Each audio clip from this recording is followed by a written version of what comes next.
rumor tentang beberapa artis papan atas Indonesia yang kabarnya terseret dalam kasus Didi atau sekedar sering bergaul dengan dia. Ada nama-nama seperti Agnes Mo, Aliando Syarif, dan Willy Salim.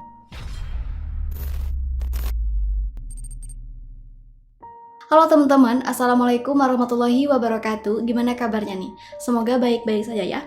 Seneng banget bisa bertemu lagi bersama kalian. Jadi hari ini kita akan membahas tentang sesuatu yang lagi viral banget di media, yaitu tentang VDD atau Sencam. Meskipun sudah agak telat buat kita bahas kasusnya, saya rasa kita punya angle menarik untuk kita bahas ini dan beda dengan bahasan yang lain. Nah, di video kali ini saya nggak akan masuk ke rincian kasus Pak Didi itu sendiri karena udah banyak banget yang membahasnya di YouTube. Tapi yang menarik adalah bagaimana kasus-kasus ini menyeret nama-nama artis besar di Indonesia. Bayangkan, kalau di Hollywood banyak artis yang terlibat, tapi kali ini kita akan bakal fokus sama yang terjadi di tanah air kita. Oke, kita gali saja lebih dalam serial Kasus dan Misteri Dunia.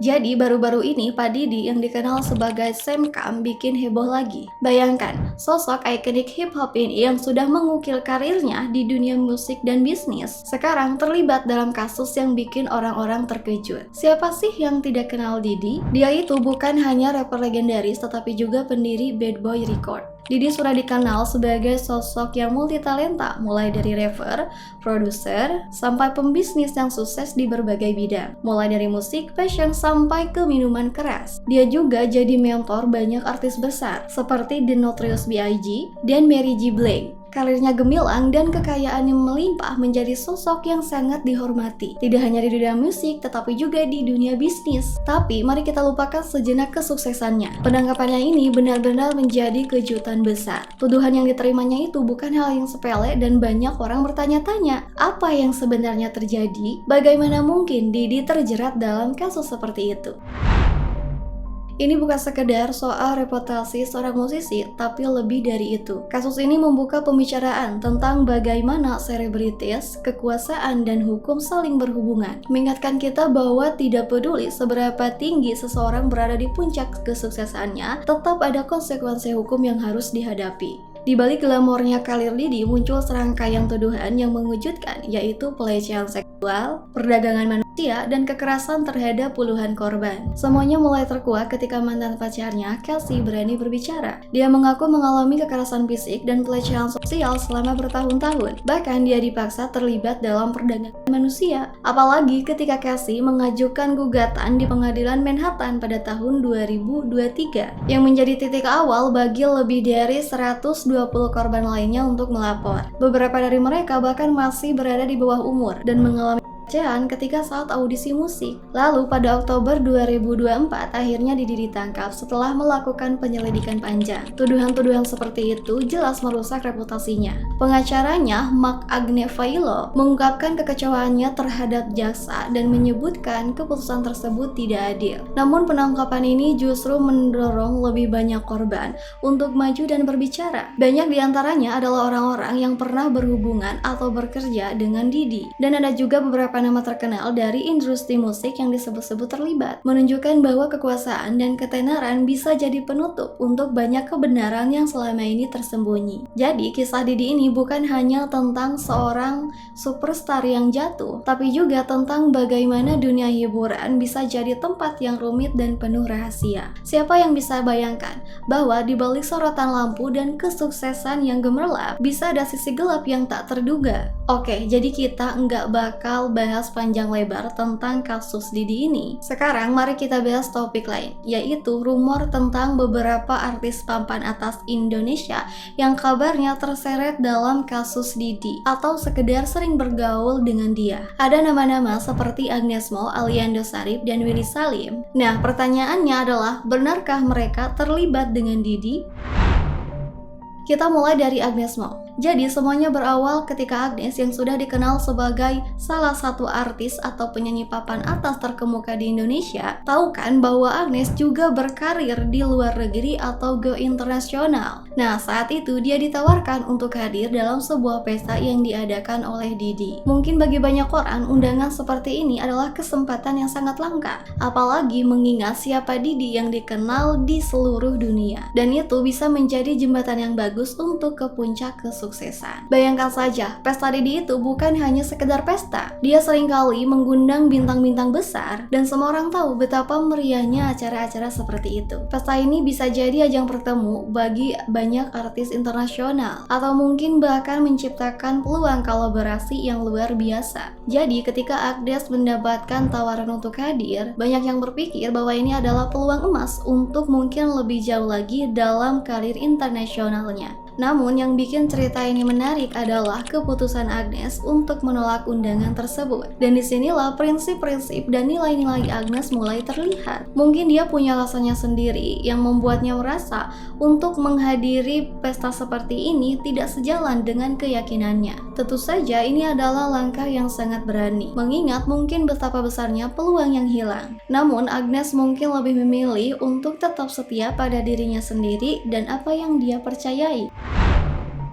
Setelah penolakan itu, sorotan mulai beralih ke karir Agnes. Beberapa pengamat industri dan penggemarnya mulai berspekulasi tentang dampaknya. Mungkin dia bisa dapat kolaborasi dengan artis-artis besar, atau bahkan kalau dia bisa bergaul dengan orang-orang yang berpengaruh seperti Didi, siapa tahu karir internasionalnya bisa melesat. Tapi di sisi lain, Agnes tidak membiarkan spekulasi itu untuk menghentikannya. Dia tetap fokus pada karirnya di Indonesia. Kita bisa lihat bagaimana dia terus berkarya dan bahkan terlibat dalam berbagai produk di dunia hiburan, mulai dari musik, film, dan fashion. Dia tetap tampil memukau dan banyak mendapatkan penghargaan yang menunjukkan bahwa dia tetap bersinar tanpa harus berhubungan dengan orang-orang berpengaruh di luar negeri. Dan ada isu yang mengatakan pula bahwa Agnes Mo bisa dikatakan gagal di kaca internasional adalah karena dia pernah menolak ajakan dari pesta Didi. Didi dengan kekuasaannya memboikot nama Agnes di sana. Hal ini tentu saja tidak ada promotor dan I.O yang menggunakan jasa Agnes di sana. Karena mereka tahu jika mereka memakai jasanya Agnes, mereka akan berurusan dengan Didi. Keputusan Agnes untuk menolak ajakan Didi adalah pengingat bahwa kadang-kadang kita harus berani memilih apa yang sesuai dengan nilai-nilai dan prinsip yang kita pegang. Meskipun harus melewatkan peluang besar, yang terpenting adalah tetap setia kepada diri sendiri. Agnes Mo tetap menjadi sosok yang dihormati di industri hiburan, bukan hanya di Indonesia tetapi juga di Asia. Jadi meskipun ada spekulasi tentang dampak dari keputusannya itu terhadap karir internasionalnya, satu hal yang pasti dia telah membuktikan bahwa kesuksesan tidak harus diukur dari kesempatan yang dilewati.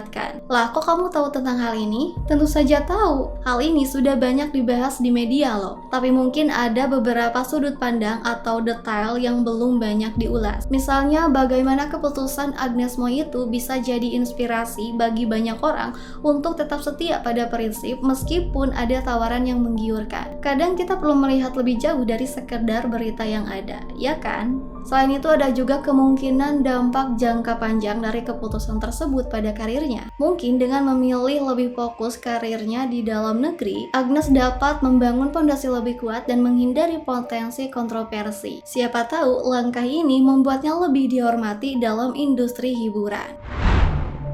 Terus, nama berikutnya adalah Aliando Syarif. Ngomongin soal Aliando Syarif, pasti udah banyak yang udah dengar tentang rumor yang mengaitkan namanya dengan Didi. Sebenarnya ini adalah berita viral yang keliru. Aliando sama sekali tidak terlibat dalam masalah Didi. Dia hanya terlibat dalam pergaulan yang mungkin sama dengan gaya hidup Didi, tapi ini di Indonesia. Beberapa waktu lalu, Aliando diwawancarai di beberapa media, dan di situ dia membahas tentang pergaulannya di dunia hiburan. Sayangnya banyak orang yang salah paham dan mengira kalau Aliando terjebak dalam masalah Didi. Padahal situasinya beda banget. Isu ini muncul karena banyak yang melihat wawancara Aliando dan menganggap ada kesamaan antara kehidupannya dengan apa yang terjadi di sekitar Didi. Padahal itu di Indonesia, bukan di Amerika sana. Dan kisah tentang Aliando ini kalian cari tahu sendiri. Kalau dibahas di sini entar jadi malah keluar topik. Tapi harus dipahami pergaulan di dunia hiburan memang luas dan seringkali orang-orang yang bergaul dengan figur terkenal dihubungkan dengan berbagai isu. Meskipun mereka tidak terlibat sama sekali. Kita juga tahu di zaman sekarang informasi bisa menyebar dengan cepat dan kadang kita tanpa sadar percaya pada berita yang belum jelas kebenarannya. Kesalahpahaman seperti ini bisa terjadi karena orang-orang lebih cepat mengambil keputusan tanpa mencari tahu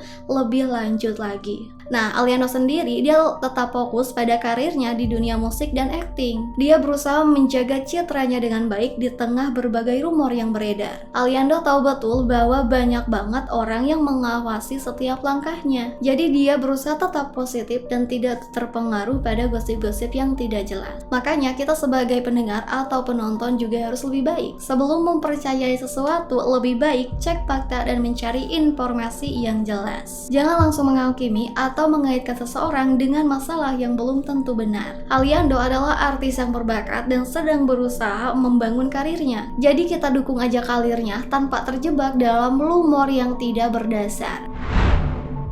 Nama ketiga yang viral adalah Willy Salim. Kalau ngomongin Willy Salim, sebenarnya banyak orang yang mengaitkan namanya dengan Didi itu lebih karena candaan dari netizen saja, bukan karena ada sangkut pautan yang serius. Nah, di sini juga aku nemuin foto yang diedit oleh netizen. Di dunia hiburan, Willy memang dikenal sering muncul dalam pembahasan-pembahasan viral. Misalnya, waktu Speed datang ke Indonesia, dia juga jadi salah satu yang ikut dibicarakan. Karena dia sengaja dalam tanda kutip ingin diajak collab oleh Speed. Tapi sayangnya, Speed lebih memilih Medi daripada Willy. Willy Salim memang punya ciri khas dalam bergaul dan dalam interaksinya di media sosial, yang bikin dia gampang terlibat di tengah berita-berita hangat. Kadang juga netizen suka membuat lelucon atau mengaitkan dia dengan isu-isu trending. Padahal itu semuanya sebenarnya cuma candaan dan tidak ada dasar yang kuat. Jadi kita bisa bilang ini lebih ke fenomena budaya internet, di mana netizen suka mengaitkan berbagai hal untuk hiburan. Tapi kalau ngomongin Willy Salim, ada video dari Perry Irwandi yang membuat jelek menurut saya, sampai Willy bilang di close the door kalau dia kena mental. Orang Willy Salim bisa kena mental, hah? Dikit om. Dikit. Tapi kena kan? Kena. Mantap emang Bang Perry ini. Dan jadi kalau kita masukkan Willy dengan Didi, ini bukan masalah yang serius dan emang seharusnya nggak ada masalah sih.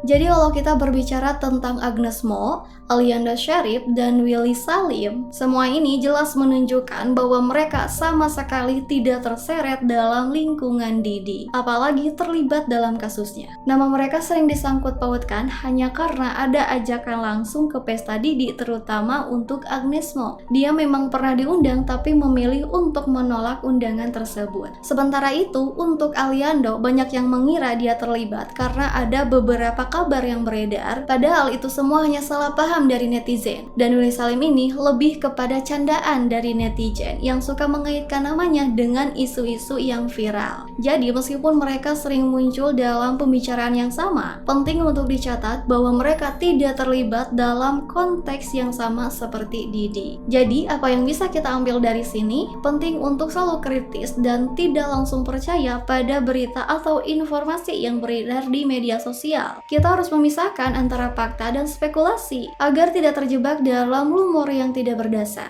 Mari kita dukung artis-artis kita dengan cara yang positif dan tetap menjaga perspektif yang sehat dalam menghadapi isu-isu yang ada. Semoga ini bisa menjadi pelajaran bagi kita semua untuk lebih bijak dalam menyikapi berita-berita yang beredar. Nah, mungkin pembahasan kita kali ini mungkin sampai di sini dulu. Terima kasih karena kalian sudah menyimak dan sampai jumpa di pembahasan selanjutnya. Wassalamualaikum warahmatullahi wabarakatuh.